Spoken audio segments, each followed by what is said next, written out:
আচ্ছা, ঠিক আছে। তো আমাকে যারা চেনেন তারা হয়তো চেনেন আমি সুদ এবং আধুনিক মুদ্রা ব্যবস্থা নিয়ে যেই আলোচনা সেইটা নিয়ে। তো আমরা দেখেছি ২৪ আন্দোলনে আমাদের ব্যানার ছিল কি বৈষম্যবিহীন যেই সমাজ রাষ্ট্র সেইটা। আর আমাদের যে আন্দোলনে যাওয়ার, রক্ত দেওয়ার এবং আমাদের যে সংগ্রামের যদি বলা যায় যে মূল শক্তিটা ছিল সেটার একটা ছিল কি জুলুমের বিরুদ্ধে লড়াই, তাই না? আমরা যখন দেখেছি জুলুম হচ্ছে আমরা মজলুম হয়ে গেছি তখন হচ্ছে কি সর্বশক্তি দিয়ে জুলুমের বিরুদ্ধে জালেমের বিরুদ্ধে কি আমরা লড়াই করেছি। এখন আমাকে যদি প্রশ্ন করা হয় যে জুলুম মুক্ত সমাজের জন্য কি করতে পারি, আমি বলবো জুলুমের যে হাতিয়ার গুলা আছে, জুলুমের যে বিষ দাঁত আছে সেই বিষ দাঁত কি ভাঙতে হবে, তাই না? জুলুমের একটা বিষ দাঁত হচ্ছে কি সুদ। এত কম মানুষ বলল কোরআনে কি লেখা নাই এই কথা? কোরআনে কি লেখা আছে? সুদ হচ্ছে, তোমরা জুলুম করবা না তাই তো, মজলুম হবে না, লেখা আছে না সুদের ব্যাপারে? কেউ জানে না? কোরআনে কি সুদকে জুলুমের সাথে তুলনা করা আছে নাকি নাই? তাহলে যদি জুলুম মুক্ত সমাজ নির্মাণ করতে হয় আমাদেরকে কি সুদকে সাথে নিয়েই সমাজ গঠন করতে হবে নাকি সুদের বিরুদ্ধে? এই কথাটা তো এই পর্যন্ত গত 3 মাসে কোথাও শুনলাম না। এখন এই রুমের মধ্যে ঠিক নাকি রুমের বাইরে গিয়ে যদি কেউ বলে ভাই জুলুম থেকে বাঁচতে হলে কি লাগবে, তখন আর কিন্তু মুখ দিয়ে আসে না যে ভাই সুদ থেকে মুক্ত হইতে লাগবে।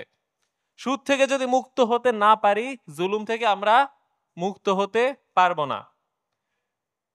সুদ হচ্ছে কি একটা জুলুম, মাথায় থাকবে। এরপরে যদি কেউ বলে জুলুম থেকে বাঁচতে হলে কি করতে হবে, সুদ থেকে বাঁচতে হবে, এটা কি আমি বলা আমার কথা নাকি এটা রাসূলের কথা নাকি এটা আল্লাহর কথা? ঠিক আছে। এবং আরেকটা জুলুম আছে যেটা নিয়ে কখনো আলোচনা করা হয় না, এবং সুদ নিয়ে যেমন আলোচনা করা খুবই আমাদের সমাজে দেখি একটা বিরল। হ্যাঁ, সুদের ব্যাপারে মসজিদে খুতবা তেমন একটা শোনা যায় না। এটলিস্ট ঢাকা শহরে তো আমি থাকি, ছোটবেলা থেকে বড় হয়েছি। সুদের বিরুদ্ধে আমি আমার জীবনে কোনো খুতবা শুনি নাই। আপনারা শুনেছেন? কয়জন শুনেছেন হাত তোলেন? মসজিদে খুতবা? তাহলে চট্টগ্রামে মোটামুটি মনে চালু আছে। যাই হোক, আরো একটা, সেটা হচ্ছে কি কর, ট্যাক্স, কর ট্যাক্স ভ্যাট, এটাও কি একটা, বাহ অনেকে তো দেখে জানে। এইটার বিরুদ্ধে লেকচার কে কে শুনেছেন একটু হাত তোলেন।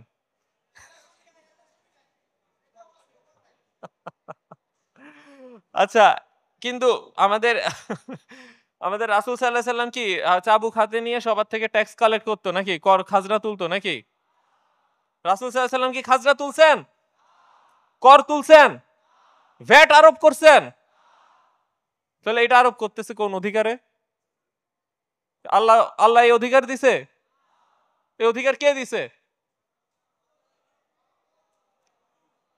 এই আলাপ কোথাও শুনেন নাই তাই তো? কারণ এই আলাপ করলে তো সরকার চলবে না। এবং আমাদের এই বর্তমানে এই ২৪-এর আন্দোলনে, সর্বাত্মক অসহযোগ আন্দোলনের প্রথম লাইন কি ছিল? আমরা কর, ভ্যাট, ট্যাক্স, খাজনা কিচ্ছু দিব না। কারণ জানে যে এই জায়গায় হিট করলে আর রাষ্ট্র চলা সম্ভব না। তাহলে ইসলামী রাষ্ট্র চলবে কেমনে? এই মাত্র বললাম ঋণও নেওয়া যাবে না, আবার বললাম করও নেওয়া যাবে না। চলেন সবাই বন জঙ্গলে গিয়ে কৃষিকাজ করি নাকি? না বলছে কে হাত তোলেন? সেই সাহসী মানুষটাকে দেখতেছি, দাঁড়ান। ভালো, কেন না?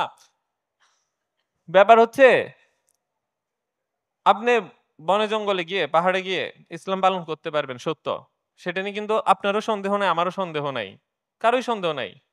কিন্তু আপনি ধর্ম পালন করতে গিয়ে যদি বনেই চলে যান, সারা দুনিয়ার কাছে প্রমাণিত হবে এটা বনের ধর্ম, এটা জঙ্গলের ধর্ম, এটা পাহাড়ের ধর্ম, সভ্য দুনিয়া এই ধর্ম চলে না। এটা আপনি প্রমাণ করবেন, আপনি মুখে বলবেন না না আমরা সভ্য, আমরা সবচেয়ে আধুনিক, আমাদের কাছে লেটেস্ট মডেল আছে, আমাদের কাছে বেস্ট মডেল আছে, চলো বনে চলে যাই। আপনাকে যদি একজন হিন্দু যোগী সন্ন্যাসী এসে হিমালয় থেকে নেমে এসে বলে আমরাই দুনিয়ার সেরা একটা বিধান নিয়ে এসেছে, বিশ্বাস করবেন? কারণ আপনি যখন ইউরোপ আমেরিকাতে গিয়ে বলবেন বনে জঙ্গলে গিয়ে আমরা পৃথিবীর সবচেয়ে মডার্ন প্র্যাকটিস করছি, তো বললো কই মডার্ন দুনিয়া তো তোমাদের নিয়মেই চলে না, বরং দুনিয়াতে টিকতে না পেরে তুমি বনে জঙ্গলে পাহাড়ে চলে গেছো, এইটাই তোমার ধর্ম। দেখেন আলোচনা যদি না করি জানবেন কেমনে সুদ খারাপ এই আলোচনা হয়, কিন্তু ইসলামের মডেলটা কি সেই আলোচনা নাই।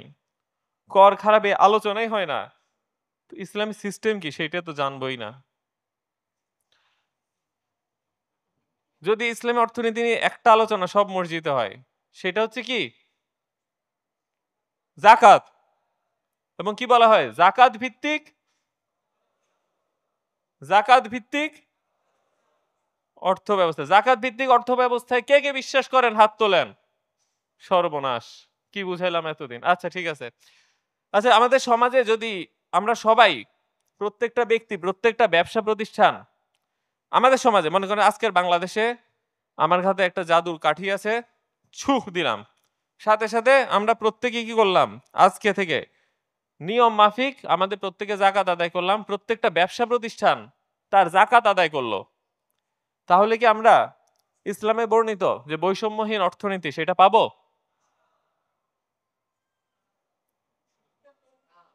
আমরা যদি প্রত্যেকে নিয়ম মাফিক যেইভাবে ইসলামে জাকাত দিতে বলে সেইভাবে গনে গনে আগামীকালকে থেকে একদম সঠিক ব্যক্তি ধরে তাকে পুনর্বাসন করে জাকাত দেই, আমরা কি একটা বৈষম্যহীন সুন্দর ইসলাম ভিত্তিক অর্থনীতি পাবো? কে না বল, হায় হায়। আচ্ছা একটা জিনিস চিন্তা করেন, আমরা তো জাকাত দিব, কিন্তু আমি কি একবারও বলছি সুদ বন্ধ রাখবো?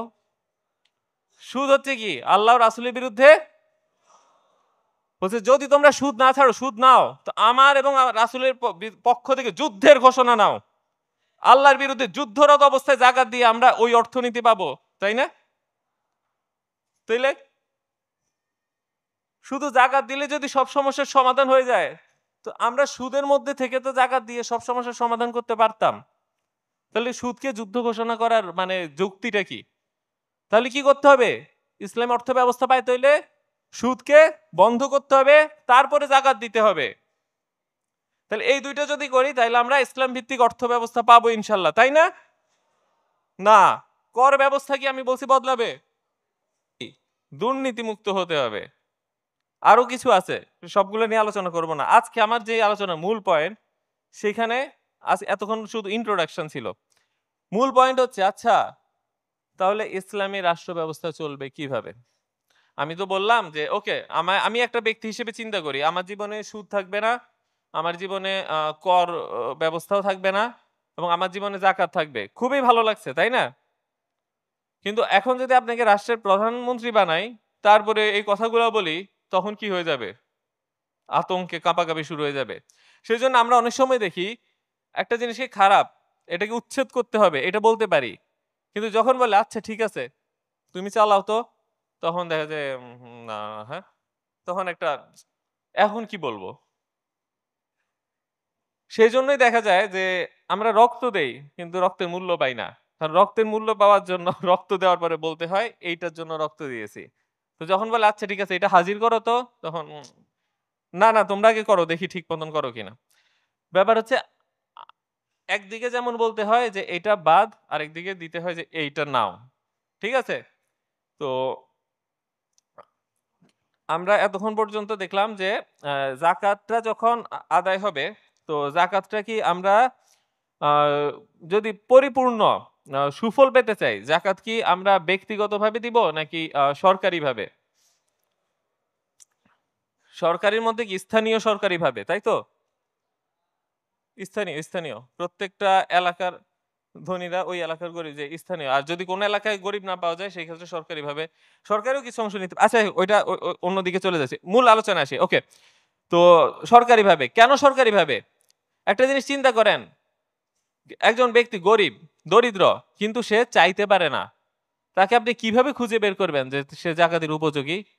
আবার একজন ধনী ব্যক্তি তার সম্পদ লুকাচ্ছে, প্রকাশ করছে না, তাকে কিভাবে আপনি পরিপূর্ণভাবে যাচাই করবেন যে তার জাকাত কত? এটা কি কখনো ব্যক্তি পর্যায়ে সম্ভব? এটা কি কালেকটিভ ভাবে সরকারি বা স্থানীয় প্রশাসনের উদ্যোগে এটা সম্ভব, তাই তো?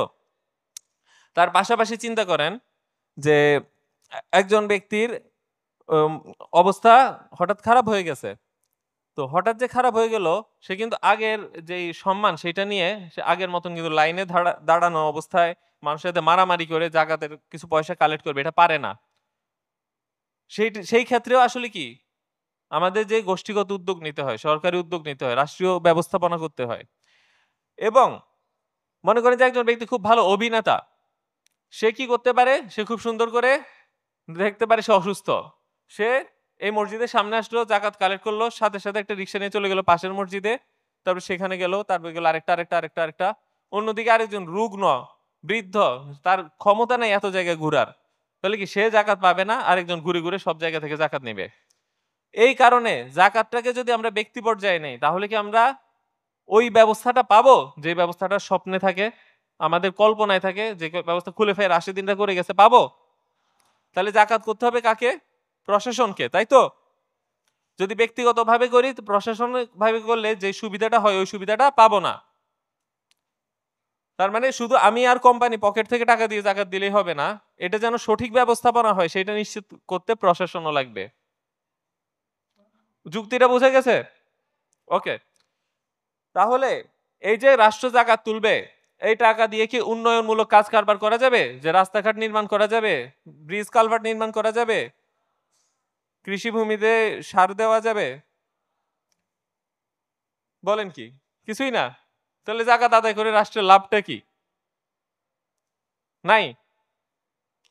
জাকাত আদায় করে রাষ্ট্রের কোনো, সরকারের নিজের কোনো, রাষ্ট্রের আছে, সরকারের নিজের কোনো লাভ নাই। এক হাতে যা আনা হবে আর এক হাতে তা দিতে হবে। জাকাত দিয়ে কি উন্নয়নমূলক কাজ করা যাবে? আরো জোর, এটা এগুলো জোরে বলার জিনিস যে আমি ঠিক কি ব্যাঠিক ভাই বলেন, আমি হকে আছে কিনা, এগুলো বলে লাভ নাই। এইগুলো হচ্ছে কি আসল শিক্ষা। জাকাতের টাকায় রাষ্ট্রের উন্নয়নমূলক কাজ, সরকারের চাকরিজীবীর বেতন দেওয়া, কিংবা ব্রিজ কালভার্ট নির্মাণ করা, ঘাট নির্মাণ করা, হাসপাতাল নির্মাণ করা, মসজিদ মাদ্রাসা নির্মাণ করা যাবে? ঠিক আছে, তাহলে কি করা যাবে? গরিবকে দিয়ে দিয়ে দিয়ে দেওয়া যাবে। এবার আসি জাকাতের মতন আরেকটা জিনিস, উসর। উসর কি জানেন? জাকাত, ফসলের জাকাত। তো এবং কি চারণভূমির পশুরও জাকাত, এই তো? তাহলে উসর যদি এখন আদায় করব, তখন কি এটাও আমাদের কি রাষ্ট্রের উন্নয়নে ব্যবহার করতে হবে নাকি দিয়ে দিতে হবে বলেন? তাহলে রাষ্ট্রের হাতে তো কিছুই থাকলো না। তার মানে জাকাত বা উসর হচ্ছে ধনীর সম্পদে গরিবের হক। রাষ্ট্র এই সম্পদ কোনোভাবেই নিতে পারে না। রাষ্ট্রের এই অধিকার আল্লাহ দেয় নাই যে তুমি ওই সম্পদ নিতে পারবা। সরকারকে অধিকার আল্লাহ দেয় নাই, বরং গরিবকে অধিকার দিছে ধনীর এই সম্পদ যেন তোমার বাড়ি এসে পৌঁছায় দিয়ে যায়। লাইনে ধরে মারামারি করে আদায় করতে হবে, এটা মূলধারার সিস্টেম না, আসল সিস্টেম এটা। আসল সিস্টেম বাড়ি এসে পৌঁছায় দিয়ে যায়। কারণ কি আপনার অধিকার যেটা, সেটা কি আপনি মারপিট করে আদায় করবেন নাকি আমি দিয়ে দিব? উত্তম পন্থা কোনটা? আমাকে দিতে হবে, কারণ যদি না দেয় কে অপরাধী? আমি অপরাধী। কালেক্ট করতে না পারলে আপনি অপরাধী, ব্যাপারটা এটা না। বরং আপনি বাসায় ঘুমায় থাকবেন, আমি দিতে পারি নাই কেন সেটার জন্য আমাকে জবাব দিতে হবে। আপনি কেন আসলেন না এটার কোনো জবাব আছে? তাহলে কি জাকাত হচ্ছে শুধু ধনী আর দরিদ্রের সম্পর্ক। উসর রাষ্ট্র শুধুমাত্র চোখে দেখে নিশ্চিত করবে যে এটা হচ্ছে, যদি দেখে না হচ্ছে তখন নিশ্চিত করতে হবে যেন এটা হয়। কিন্তু এই সম্পদের উপর রাষ্ট্রের কোনো হক নাই, এটা আল্লাহর দেওয়া ধনী আর দরিদ্রের সম্পর্ক। বুঝে গেছে? তাহলে রাষ্ট্রের আয়টা কোথায়? ইসলামী ব্যবস্থায় রাষ্ট্রের আয় কোথায়? কর। তাহলে কি কর নিবে, খাজনা নিবে? না, আয়, আয়টা খুব সীমিত। ইসলামী যে অর্থ ব্যবস্থা সেখানে কেন্দ্রীয় সরকারের আয় সীমিত। বুঝে গেল? যে সরকার যে দানব হয়ে যাবে, যে সরকার আপনার আমার টাকায় পিস্তল কিনবে, তারপর আপনার আমাকে গুলি করবে। সরকার আপনার আমার টাকায় পার্লামেন্ট চালাবে, তারপর আমার এগেনস্টে আইন করবে যে এটা করতে পারবে, এটা করতে পারবে, এটা করতে পারবে, এটা করতে পারবে না। তার গোয়েন্দা পাঠাবে, আপনি আমি ফোনে কি কথা বলি সেটার উপর নজরদারি করবে। এই যে গোপন কথা মানুষের ফোনে নজরদারি করা, এটা কি ইসলামে জায়েজ আছে না না জায়েজ? আলহামদুলিল্লাহ, জানেন তো সবই। ঠিক তেমনি আপনি ঘরের ভিতর কি কাজ করছেন না করছেন এইটা তল্লাশি করা, গোপনে আপনি কি কাজ করছেন সেটা তল্লাশি করা। সেটা কি ইসলামে জায়েজ না না জায়েজ? হযরত ওমর রাদিয়াল্লাহু তাআলা একবার ভুলে তল্লাশি করতে গেল, জানেন ওই কাহিনীটা? কেউ জানে না? হ্যাঁ জানে। আচ্ছা, তো যেখানে ছিলাম তো এই জন্য এই ধরনের কাজ করতে হবে না। তারপরে যে সেনাবাহিনী, আমাদের যদি দেখি বর্তমান সরকারের সবচেয়ে বড় ব্যয়ের খাত কোনটা, সেটা হচ্ছে সেনাবাহিনী এবং সুদ, এই দুইটা। তো সেনাবাহিনী ইসলামে আমাদের যেই প্রত্যেকটা মুসলিম, আমরা যদি এখন কোরআন পড়ি তখন কি দেখি, প্রত্যেকটা মুসলিম কি যুদ্ধে, মুসলিম সবল পুরুষ যুদ্ধে যেতে প্রস্তুত থাকতে হবে, তাই তো? হ্যাঁ হ্যাঁ, এবং প্রত্যেকটা মুসলিম চাইলে নিজের হাতে অস্ত্র ধারণ করতে পারবে। এই অস্ত্র নিজের টাকা দিয়ে আমরা নিজেরা কিনবো এবং যখন যুদ্ধের ডাক দেওয়া হবে তখন একটা ব্যবস্থায় সবাই কি ওই অস্ত্র নিয়ে যুদ্ধে অংশগ্রহণ করব। এইভাবে কিন্তু এই যে আমরা যে দেখি বিরাট সেনাবাহিনী পোষা, তারপরে ব্যারেক নির্মাণ করা, তারপর তাদের জন্য আলাদা জমি কিনা, হ্যাঁ, এই খরচগুলা কিন্তু একটা কেন্দ্রীয় সরকারকে করতে হয় না। এভাবে কি প্রত্যেকটা নাগরিক তার নিজ নিজ শক্তি অর্জনে থাকে। এখন যেরকম দেখে একটা বিশাল সেনাবাহিনী থাকে আর বাকি আমরা সবাই নিরস্ত্র লুতুপুতু অবস্থায় থাকি, হ্যাঁ, ওইটা না। সবাই পুরুষ, সবার হাতে অস্ত্র থাকবে, সবাই যুদ্ধ করতে প্রস্তুত থাকবে। এইভাবে একটা জাতি তৈরি হয় ওই ব্যবস্থায়। তো ফলে আমাদের যে বড় একটা সৈন্যবাহিনী পোষা এবং নিয়মিত ইয়ে করা ওইটা লাগে না। হ্যাঁ, এটা অবশ্যই যে কিছু জেনারেল অফিসার তৈরি করা বা অনেক ভারী অস্ত্র যেমন মিসাইল, রাডার সিস্টেম এগুলা তো রাষ্ট্র করবে। সেটার জন্য ব্যয় যেই খাত সেই খাতগুলা আছে। কোন কোন খাত সেটা আমরা আলোচনা করব। একটা হচ্ছে কি যে যুদ্ধলব্ধ সম্পদ, সেখান থেকে রাষ্ট্র একটা অংশ গ্রহণ করতে পারবে। আরেকটা হচ্ছে যে খনিজ সম্পদ, সেখান থেকে ওই বা এর আগে থেকে ৫ ভাগের ১ ভাগ গ্রহণ করতে পারবে। তারপরে আছে আপনার যেই অমুসলিম যে তাদের থেকে কিন্তু যে জিজিয়া এবং খারাজ আ এবং ফাই যে গ্রহণ করতে পারবে, সেইটার ব্যয়টা কিন্তু এই নিজ ইচ্ছা মতন খরচ করতে পারবে। সেটা কিন্তু এমন না যে দরিদ্রের হক, হ্যাঁ? বুঝা গেল? যে ওই অংশগুলা নিতে পারবে। আবার রাষ্ট্রের যখন নিজস্ব খাস সম্পত্তি থাকে, ওই সম্পত্তির থেকে যে আয় হয় সেটা ব্যবহার করতে পারবে। তো এইগুলা থেকে এরকম কিছু খাত আছে, এই খাতগুলা থেকে সে এই ধরনের খরচগুলা চালাতে পারবে। এবং আরো অনেক খরচ থাকবেও না, যে খরচগুলো আমরা এখন দেখি। যেমন জন্ম নিয়ন্ত্রণ বা পরিবার পরিকল্পনা যে ডিপার্টমেন্ট, এটা ওইভাবে এখনের মতন থাকবে না। এবং আমরা যেই জেল সিস্টেম দেখি, ইসলামের শাস্তিটা কি? সব গরমে গরমে শেষ। যে আনছো, সাক্ষী আনো, হ্যাঁ এটা চুরি করছে, ওকে হাত কাটো, শেষ, কাজ শেষ। তারপরে একে ১০০টা ডান্ডার বাড়ি দাও, ডান্ডার বাড়ি দিয়েছে, যাও চলে যাও, শেষ, কাজ শেষ। মানে জেলে পুষে পুষে রাখা যেটা, যে এ হত্যা করছে একে হত্যা করো, শেষ। জেলে পোষা যেটা, সে জেলে পোষার কোনো সিস্টেম নাই ইসলামে, হ্যাঁ, মানে কখনো করা হয় নাই। এখন যদি কেউ বলে যে করলে কি এটা হারাম হবে নাকি, ওটা আলাদা আলোচনা। কিন্তু মূলধারার যে আমাদের শাস্তিগুলো দেখি কোরআনে বর্ণিত, সেখানে কোনোটাতে কি ব্যয়বহুল জেলে রাখার সিস্টেম না। এবং আমরা দেখেছি যে আমেরিকারও কিছু এলাকায় স্কুলের পিছে যে ব্যয় হয় তার চেয়ে বেশি ব্যয় হয় তাদের জেলখানার পিছে। তার মানে আমাদের জাতিকে শিক্ষিত করতে আমি যে ব্যয় করছি তার চেয়ে বেশি ব্যয় করছি এই জাতিকে শিকলবন্দি করতে। এবং ইসলামে কি টর্চার আছে? টর্চার, যে মনে হলো যে এই লোকটা মনে হয় অন্যায় করছে, তাকে ডাকো, পিটাও, স্বীকারোক্তি নাও, এই সিস্টেম কি আছে? সো টর্চার ডিপার্টমেন্ট, গুম ডিপার্টমেন্ট, জেল ডিপার্টমেন্ট, সব ডিপার্টমেন্টের খরচ নাই। তারপরে যে ফোনে নজরদারি করতে লাখ লাখ, লাখ তো না, কোটি কোটি টাকা, শত কোটি টাকা যেই সিস্টেম, দরকার নাই, নিষিদ্ধ। তারপরে যে সেনাবাহিনীতে যে ফুট সোলজার, আমরা সবাই সোলজার, আমাদের রাষ্ট্র আমরাই সোলজার। এখানে কি সরকার দানব হয়ে আমাদের উপরে আবার মানে অস্ত্র সহ ক্ষমতা বিস্তার করতে পারে? কেমনে পারবে? আমরা সবাই তো সৈন্য। ঠিক আছে?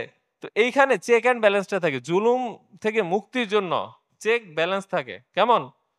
এখন আমি মনে করেন যে আমাকে বাঘের খাঁচায় নিরস্ত্র অবস্থায় দিয়ে বলল জুলুমবিহীন একটা খাঁচা তৈরি করো। কেমনে করব? আগে তো আমার হাতে একটা অস্ত্র থাকতে হবে, বাঘের থাকতে হবে, দুইজনের একটা ব্যালেন্স থাকতে হবে। কারণ একজনের হাতে সমস্ত শক্তি, আরেকজন নিরস্ত্র। সে কেমনে যার হাতে শক্তি তাকে বুঝাবে যে আমার পক্ষে একটু কাজ করো, তোমার নিজের দিকে না তাকায়। এবার বুঝেছেন কেন কর ভ্যাটের বিরুদ্ধে কোনো বক্তব্য আসে না? বুঝে গেল? কারণ সব শক্তি, সব আইন, সব ক্ষমতা, সব পার্লামেন্ট সব তো তার কাছেই।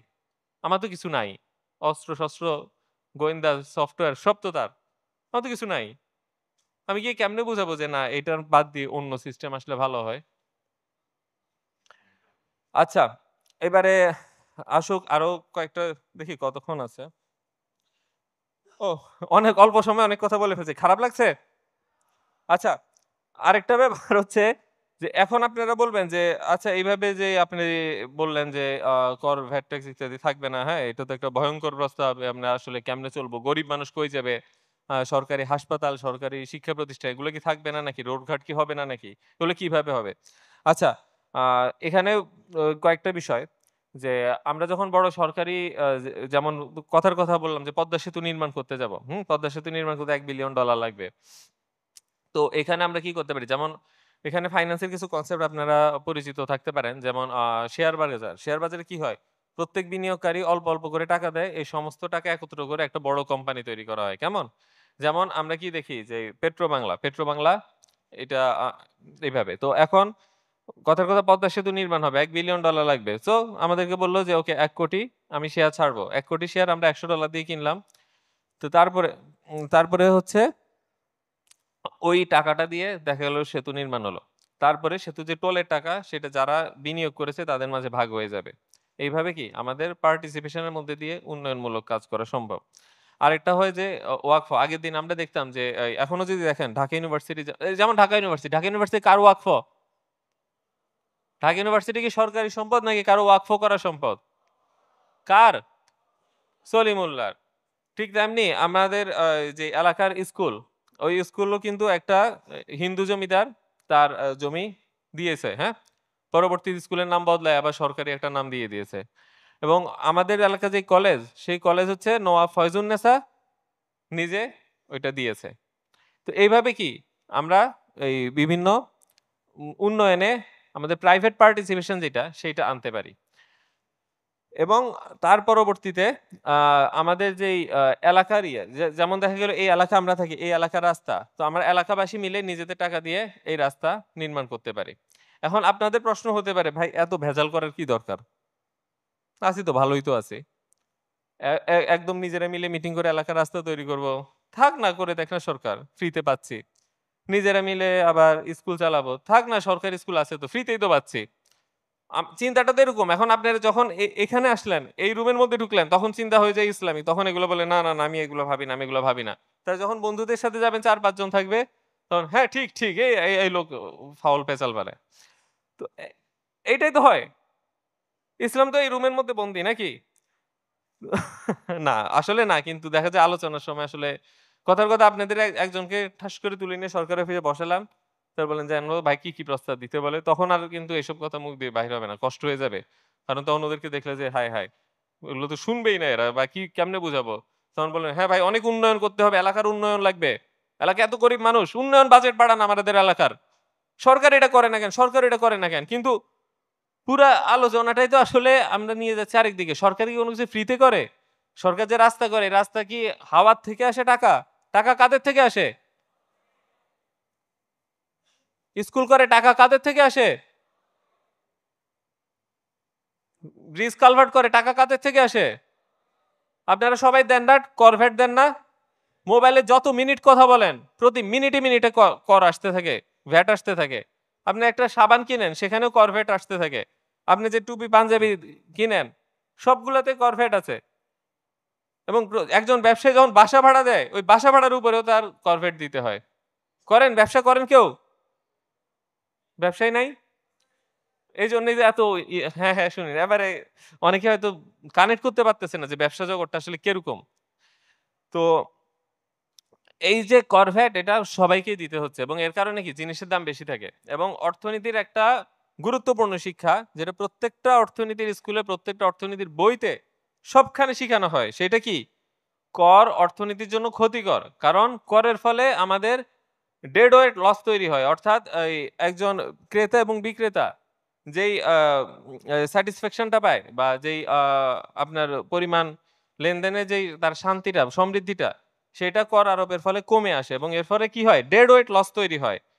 এর ফলে সব মিলিয়ে অর্থনীতির সার্বিক ক্ষতি হয় এবং করের হার যত বেশি থাকে অর্থনীতিতে ক্ষতি বা ডেড ওয়েট লসের পরিমাণ তত বেশি থাকে। এটা সকল অর্থনীতির বইয়ের লেখা শিক্ষা। তাহলে অর্থনীতিবিদরা স্বীকার করে কর অর্থনীতির জন্য ক্ষতিকর, এবং এই শিক্ষাটাই যারা করছে গবেষণা করে তারা মুসলিমও না। কিন্তু আমরা মুসলিমরা আমাদের ধর্মে একটা ভালো জিনিস পাওয়ার পরেও কি গ্রহণ করতে গেলে মনে হয় এই দুনিয়াতে কি এসব আদি যুগের ইয়ে চলে? সরকারের উন্নয়ন করতে হবে, এলাকার উন্নয়ন হয় না, সরকারকে বাজেট বাড়াইতে হবে, তো সরকার আপনার কর বাড়াই দেয়, সুন্দর। এইভাবেই তো চলছে। মানে টাকা তো হওয়ার থেকে আসবে না নাকি? সরকার তো মানে শূন্য থেকে টাকা সৃষ্টি করে না। ও অনেকে বলতে পারে হ্যাঁ ভাই টাকা ছাপায়, তখন শূন্য থেকে তৈরি হয়। সেই শূন্য থেকে তৈরি হওয়া টাকাটা, সেই শূন্য থেকে তৈরি হওয়া টাকাটা আপনার আমার পকেটের টাকার মান থেকে চলে যায়। এটা জানেন? মূল্যস্ফীতি, ইনফ্লেশন কোত্থেকে হয়? যখন ও টাকা ছাপা একটা কাজ করে, আপনার আমার পকেটের টাকার মান কমে ওখানে ঢুকে যায়। তো তার মানে করের টাকা দিন শেষে আমাদের থেকেই তোলা হবে। যত উন্নয়ন, যত চোখে যা কিছু দেখেন আমাদের থেকেই তোলা হবে, এবং আমাদের ক্ষতি করে তোলা হবে। কেন? একটা ক্ষতি হচ্ছে ডেড ওয়েট লস, আর একটা কি অ্যাডমিনিস্ট্রেটিভ কস্ট। এটা কি এরকম? ধরেন যে আপনার কাছে 100 টাকা আছে, 100 না আরো বেশি, 10,000 টাকা আছে, এখানে একটা কার্পেট বিছাবেন। তো আপনি বলেন না আমি বিছাবো না, সরকার বিছাবে। তো আমি কি করব? লোক পাঠাবো আপনার থেকে টাকা তুলতে, ওকে বেতন দিয়ে পাঠাবো যে এই লোকের থেকে 10,000 টাকা কালেক্ট করো। তখন আপনি যখন দিতে রাজি না হবেন তখন পুলিশ দিয়ে পাঠাবো ডান্ডা দিয়ে, যে একে ডান্ডা দিয়ে পিটাও। পুলিশের বেতন, ট্যাক্স কালেক্টরের বেতন, দুইটার বেতন কে দিবে? আপনি না আমি? আমি। তারপরে ওই ট্যাক্স কালেক্ট করার পরে কি হবে? আমার বাজেট পাস করতে হবে, বাজেট পাস করার জন্য আরেকজন লোক লাগবে, বাজেট পাস করার পর আমাকে টেন্ডার ফ্লোট করতে হবে, টেন্ডার ফ্লোট করার পর টেন্ডার সাবমিট করতে হবে, ওই টেন্ডারের এগেইনস্টে তারপরে এখানে ইয়ে কিনা হবে এবং দেওয়া হবে। তো সব মিলে দেখা যায় 100 টাকা যখন আপনি কর দেন, দিন শেষে 50 টাকা এগুলোর পিছিয়ে চলে যায়। তার চেয়ে ভাই নিজের পকেটে 10,000 টাকা দিয়ে করে দিতে, নিজেরা মিলে এই লসটা হইতো না। এটা তো হচ্ছে কি যে জাস্ট আর্থিক লস। তার চেয়ে বড় লস হচ্ছে আপনি আপনার ক্ষমতা হারান। আপনাকে যখন দেখেন যে কেউ একজন এসে এসে আপনার থেকে টাকা নেয়, কিচ্ছু করতে লাগবে না, আমি পুরো টাকায় বেনিফিট আপনাকে দিব, খালি নিয়মিত প্রতি মাসে মাসে আপনার থেকে টেনে টেনে খাজনা তুলবো। আপনি নিজেকে দাস দাস অনুভব করবেন, আমি নিজেকে রাজা অনুভব করবো। এটা হচ্ছে সিস্টেম। এটা সমতা থাকে না ক্ষমতার। এবং তারপরে যখন আপনি আমার পিছন পিছন ঘুরেন, ভাই এলাকার বাজেটটা পাস করে দেন, ভাই উন্নয়ন করেন, ভাই উন্নয়ন করেন, আর আপনি তো পুরো আমার গোলামে পরিণত হন। এই গোলামি থেকে তো মুক্তি দিছে ইসলাম। নিজেরটা নিজে করো, নিজেরা মিলে করো। খুব অদ্ভুত লাগতেছে নাকি আমার কথাবার্তা? শোনেন একটা কথা বলি, কথা যদি অদ্ভুত লাগে একটা কথা বলি, ইসলামী অর্থ ব্যবস্থা থেকে আমরা এত এত দূরে যে আপনাদের কাছে আমার কথাই অদ্ভুত লাগবে। একটা মানুষ আছেন যে জীবনে সুদের সাথে কখনো কোনোভাবে জড়িত হন নাই? তো অদ্ভুত তো লাগবেই আমার কথা। আপনার কর তুলে করে 10% সুদ দেওয়া হয় প্রতি বছর সরকারের থেকে। কে বলে যে আমি সুদদাতা না? কে বলে আমি সুদ দেই না? আমি দেখবো প্রত্যেকের করের টাকা দিয়ে সুদ দেওয়া হয়, হয় না? বিকাশে টাকা রাখেন, হয় সুদ আসে না? বিকাশের টাকা তো ট্রান্সজেন্ডার ইস্যুর জন্য ব্যবহার করা হয়। কোন দুনিয়ায় আছেন আপনারা? আর এখানে যদি অদ্ভুত লাগে যে হায় হায় কি বলে, অদ্ভুত তো লাগবেই।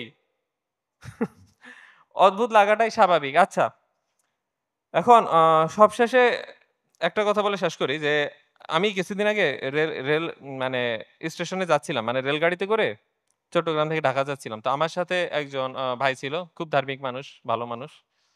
তো উনি হঠাৎ করে দেখলো এত সুন্দর রেল স্টেশন, তারপরে ওনার হঠাৎ ইসলামের কথা মনে পড়লো। তারপর আমাকে বলল, মহিমিন, ইসলাম যদি আসে এখন যত উন্নয়ন দেখো তার চেয়ে বেশি উন্নয়ন হবে। মানে আমাদের মনটাকে, অন্তরটাকে উন্নয়নের কাছে বর্গা দিয়ে রাখছি, ইসলামকে এসে প্রমাণ করতে হবে এটা আরো বেশি দিতে পারি, তাই তো? তো তখন আমি বললাম, আচ্ছা ভাই, কথার কথা, ইসলাম আসলো কিন্তু এই উন্নয়নটা এর চেয়ে বেশি হলো না, কিছু কম হইলো, তাহলে কি আপনি বলবেন যে ইসলাম ব্যর্থ বা ইসলাম লাগবে না আমার? তখন তো টেনশনে পড়ে গেল, এটা কি কথা বলে, না না হবে, এর চেয়ে বেশি হবে। তো তখন আমি বললাম যে কেমনে হবে, সরকার তো তখন ঋণ নিতে পারবে না। এই স্টেশনটা কি ঋণে তৈরি হয়েছে না? বলে হ্যাঁ। ঋণ ছাড়া কি এটা বানাইতে পারতো? বললো না।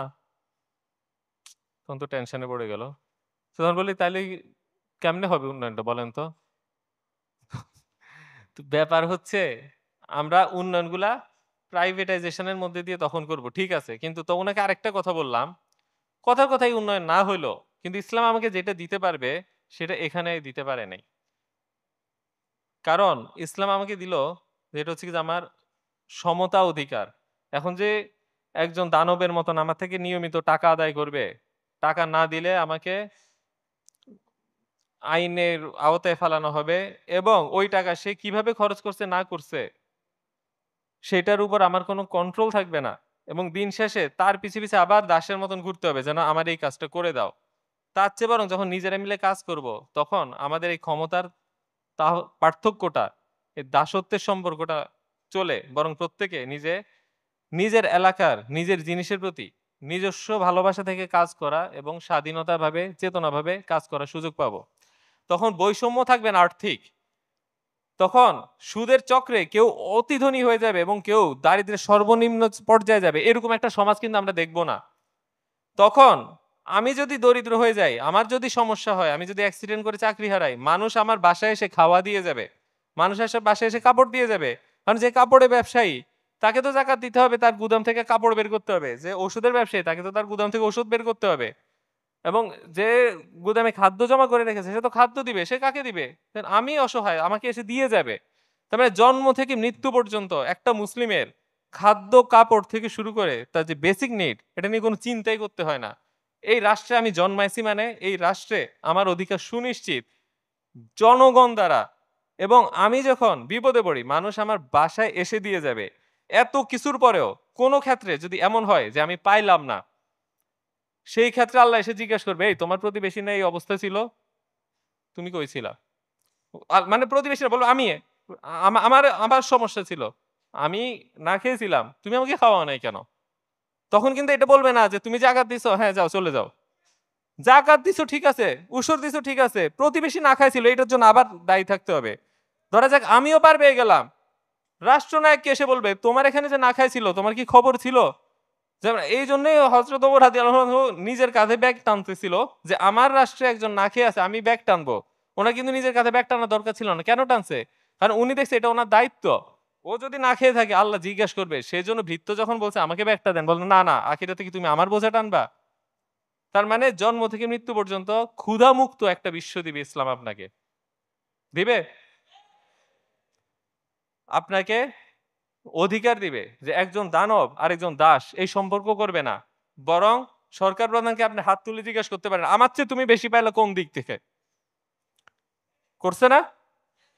আমার চেয়ে তুমি বেশি পাইলে কোন দিক থেকে? তাকে আবার জবাবও দিতে হবে, কথা থামে না, না এই ঘটনা। ইসলাম আমাদেরকে এরকম একটা বিশ্ব দিবে যেখানে একটা ধনীকে আপনি তাকায় দরিদ্র হয়ে তাকায় বলতে পারবেন, এই তুমি কি আমার হক পূরণ করছো? ও বাসায় এসে দিয়ে বলবে, এই যে দেখো দেখো এই বাসায় দেওয়া হয়েছে, আমার হক পূরণ আছে। এই সম্পর্কটা থাকবে। এবং আপনারা অনেকেই বলতে পারেন তো সেই ক্ষেত্রে আমাদের যেই সুদের চক্র এটা যদি নষ্ট হয়ে যায় অর্থনীতি ক্ষতিগ্রস্ত হবে? কখনোই না। আমি আমার বইতে প্রমাণ করেছি সুদ অর্থনীতির জন্য ক্ষতিকর। অর্থনীতিবিদরা প্রমাণ করেছে কর অর্থনীতির জন্য ক্ষতিকর। সব মিলিয়ে অর্থনীতি এখন হচ্ছে আরো ভালো অবস্থায় থাকবে। কিন্তু এই কথাটা আমি বলি না। কেন বলি না? কারণ মুসলিম হিসেবে কখনোই বলতে পারি না অর্থনৈতিক উন্নয়নের জন্য ইসলাম চাই। মুসলিম হিসেবে আমার দাবি কি? ইসলাম চাই। এবার যা হোক বাকিটা আল্লাহর পক্ষ থেকে এমনিতেই আসবে। ধন্যবাদ।